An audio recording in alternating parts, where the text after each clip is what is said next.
Bonjour Laurent Juppé. Bonjour. Vous êtes coproducteur de la web-série Simplex. Absolument. Si j'ai bien compris, vous êtes le bon en maths de l'équipe?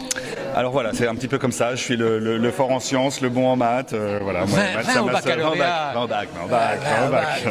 Vous aviez donc pas besoin de cette web-série, vous, quand vous étiez adolescent? Eh bien, je sais pas pourquoi ça s'est passé comme ça pour moi, parce que j'avais pas de prédisposition. Mes parents sont des lettreux. Mon environnement n'était pas particulièrement mathématique, mais j'ai toujours trouvé que c'était simple.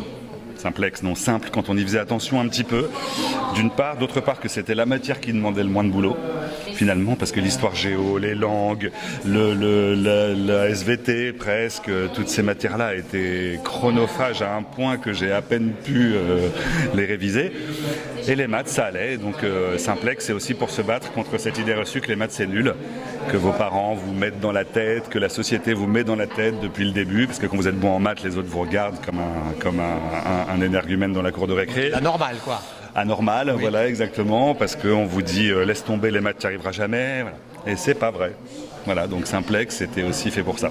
Et donc, votre cible, entre guillemets, c'est quand même des adolescents qui, absolument, en fait, peuvent rencontrer des difficultés mathématiques pour éviter qu'ils en rencontrent. Alors ça serait un peu prétentieux de dire ça.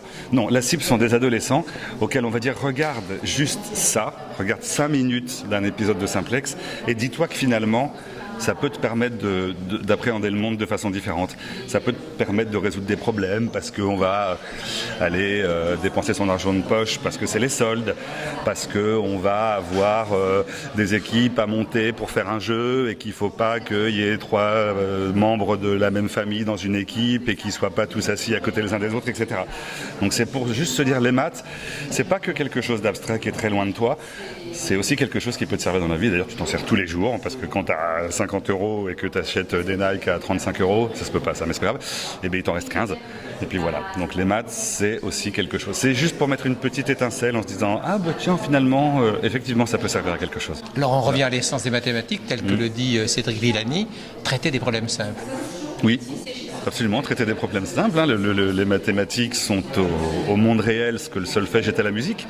C'est-à-dire une façon de l'écrire, une façon de transmettre cette connaissance-là, une façon de comprendre le monde.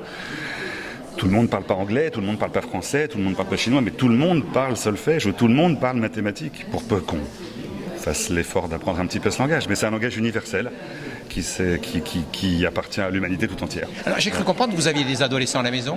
Oui. Ils ont testé? Pas réussi.